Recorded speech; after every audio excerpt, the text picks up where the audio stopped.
নীরব মানুষের রাগ কতটা ভয়ঙ্কর হতে পারে সেটা আমার ভিডিও ক্যাপশনে আমি চলে যাব।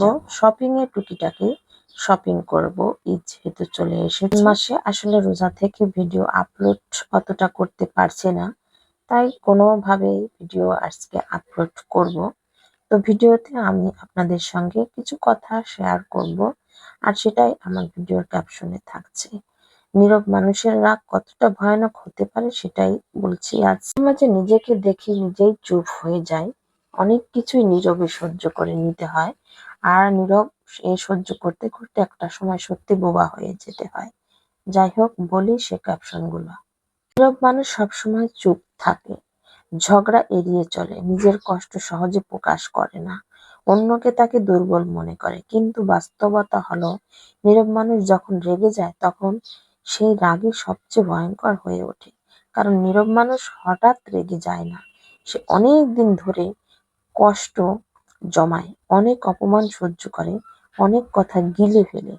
বাইরে থেকে শান্ত থাকলেও ভিতরে ভিতরে সে সবকিছু মনে রাখে।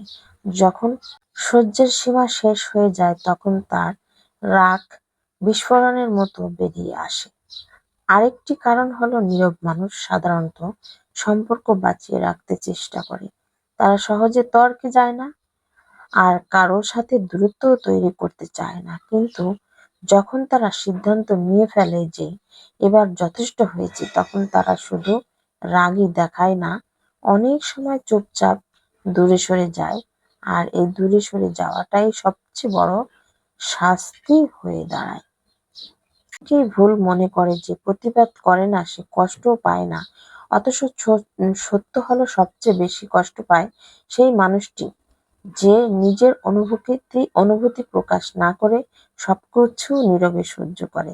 তাই জীবনে এমন কোনো মানুষ থাকলে যে সবসময় চুপচাপ আপনার সব আচরণ সহ্য করে যাচ্ছে, তাকে দুর্বল ভাববেন না। কারণ নীরব মানুষ যখন বদলে যায় তখন সে ঝগড়া করে না, সে শুধু দূরে চলে যায়, আর তখন তাকে ফিরে পাওয়া অনেক কঠিন হয়ে যায়। ঠিক সেম মানুষটাও আমি এরকমই, অনেক কিছু সহ্য করে অনেক কিছু বলতে পারি না, চাপা কষ্ট মনের মধ্যে রেখে দেই। কিন্তু সহ্য করতে করতে দমটা আটকে আসে, বুকটা ফেটে যায়, মনে হয় কি নিজের মধ্য দিয়ে নিজে একটু বোবার জগতে বসবাস করছি। অনেকে ভুল বোঝে, অনেকে বোঝে যে উচিত কথা আসলে বলতে পারি না। আসলে আমি সবই পারি, কিন্তু আল্লাহ যে আমাকে ওইভাবে তৈরি করেনি। আল্লাহ তো সহ্য করার ক্ষমতা একটু বেশি দিয়েছেন। এই অপরাধ দেখেও না বোঝার ভান করি, চেষ্টা করি যে মানুষগুলো যদি কখনো সংশোধন হয় তাদেরকে সুযোগ দেই। আর একটু সংশোধন হলেই ভালো লাগে, শান্তি লাগে। সব সময় চাই সবার সঙ্গে মিলেমিশে থাকতে, কারোর সঙ্গে ঝামেলা করার ইচ্ছেই থাকে না।